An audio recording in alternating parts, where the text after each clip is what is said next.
Hey guys, welcome back to the channel. Hope you have a wonderful day. My name is Ronnie, and in today's video I'm going to talk about how important it is to pay off your bills. It is amazing the snowball effect. What I realized comes down to this: how important is it that you're able to manage your money? If you don't have control of your money, money will control you. I didn't understand that until I speak to a few clients of mine.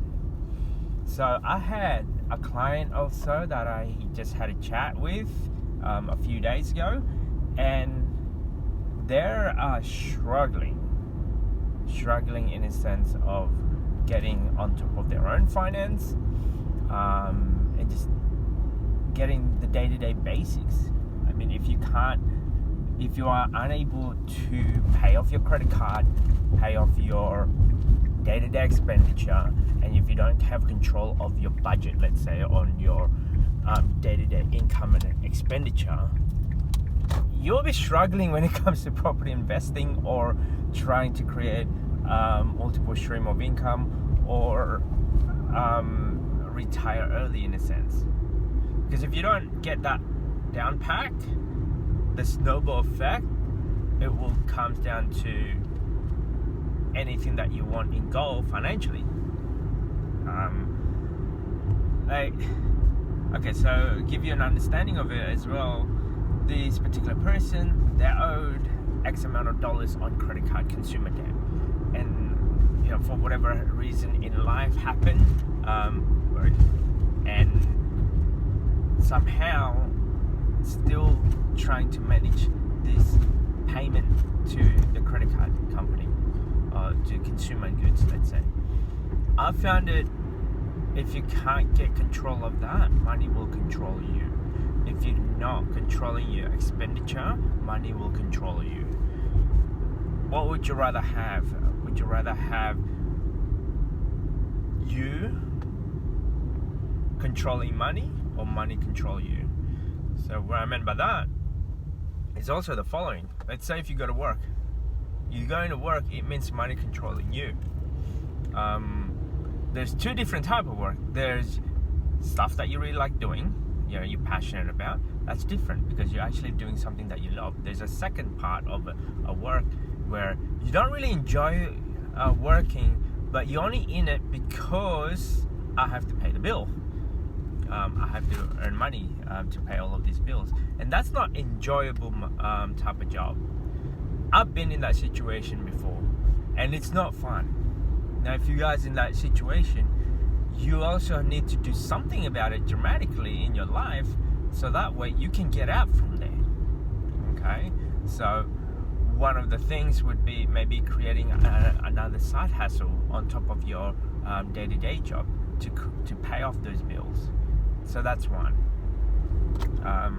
and that's what I did when it comes to eBay side hustle. Let's say I've been posting on a regular basis. In fact, I look at it, it's like a big business, even though it's probably in the beginning stage. You're only receiving small amount of orders here and there, but you look at it in a scale. If today you're only receiving one order, let's say a week or month, let's put that in perspective of if you have multiple listings, tomorrow you're probably going to have 2 orders a month, and then 3, and then 5, and then 20, and then 50, 100. It all depending on your product research and how you go about doing things, and how you see this as is it a real business, or are you just looking at it as it's something that I'm going to learn for a little bit. Through eBay, like any other business, in the beginning stages it will be hard. Don't get me wrong, it is mundane, it's boring, but it works. That's what I realized. Even though it's only receiving one order of, let's say, $10 or $20 profit, hey, that's $10 or $20 more that you have compared to working to whatever job that you don't like. I would rather that. So that's why I'm passionate about, I guess, the eBay side hustle in a sense. I mean, we don't talk a lot about it much now, but if you get used to that, that $10 profit becomes 20, becomes 50, become 100. The snowball effect of it. That's where I realized. And the fact that if you're looking at eBay as a in a sense versus brick and mortar store only operate at a certain time. For example, Monday to Friday from 9 to 5, or 7 days a week, 9 to 5. eBay, it's 24/7. There's no one that you have to rely, having a checkout, having electricity bill, rent to pay. My rent to pay for eBay, let's say maybe about $50 a month or so. So equivalent to just above, less than $20 a week. Versus renting a store, and then you gotta get inventory, and then you gotta have a staff, you gotta have the operating system costs to running a business. What I like about eBay is the fact that you can do all of that anytime that you have. Like, I do it on my spare an hour of my day every day.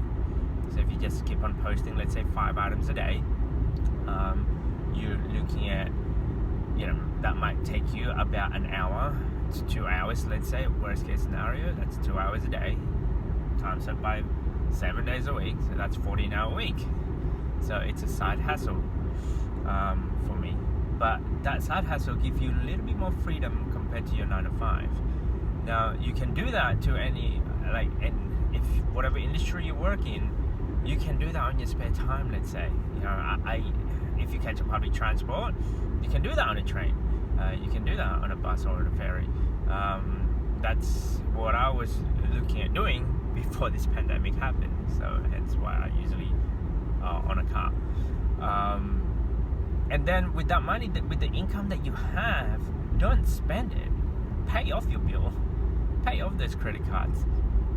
Take control of your money, or otherwise your money control you.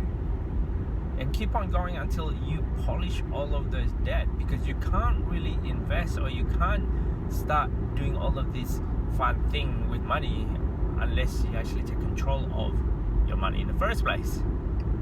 So that's what I realized. I realized that you need to take care of your bills. You need to take care of your expenditure. You need to cut down a lot of things in life in order for you to get ahead financially.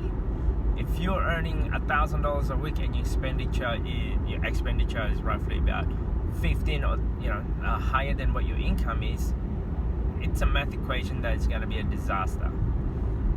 My wife and I decided to do a little bit different than most people, let's say. And what I realized is wealthy people, they don't really rely on credit. They don't really rely on, I guess, credit card. For the point system, that doesn't make any sense. It doesn't make any sense having a credit card in the first place. Not only you have to pay higher, and when you borrow the money, let's say you buy something for $100, it's going to charge you $120 if you don't pay them on time, which what majority of the, I guess, credit card company anyway, they rely on you not paying on time, and they rely on you paying at the bare minimum. Now, paying the bare minimum, it's really ugly. You ended up paying, 4, 5, 6, 7, 10 times more than what you're paying. So it's not fun when you're doing that. So I would suggest take care of your credit card, take care of your income, understand that you need to spend less, take care of your budgeting, because if you don't do any of those, you won't be able to buy a house. You won't be able to invest. You would not understand the concept of how is it that credit card company are able to earn 20% on their money. What if you're the one that earning 20% on your money? What if you're the one that earning an extra, like interest, let's say, extra income from your money? Wouldn't life be better off instead of paying interest? Wouldn't you want to be the other way around, where you're earning an interest? When I started that, and when I had the feeling of earning just 1 or 2 cents of an interest, and it's a snowball effect depending how much capital you have, depending what type of investment or strategy that you use. I use property, and now I'm using micro investing, ETFs, let's say. Because of that, well, there you go. And because of that, I realized the potential income, it all depending on you. If you don't have any payments and you're receiving payments, life is much better. Life is much more easier, and the opportunity of you doing a lot of fun things is limitless because you don't have any payments to anywhere else. I would rather that instead of go, you know what, let's do it now and have pay on a credit card, and we pay it on X amount of months. I don't want to do that. Once I'm done with whatever experience I'm doing, that's it. I don't go beyond my mean, because there's no point of you going beyond than what you have. You should budget, but for you to do that, you need to learn how to budget. And budgeting is one of the most important things. So understanding where your money is, understanding where your day-to-day income, or where it's actually going with your money, the better it is for you.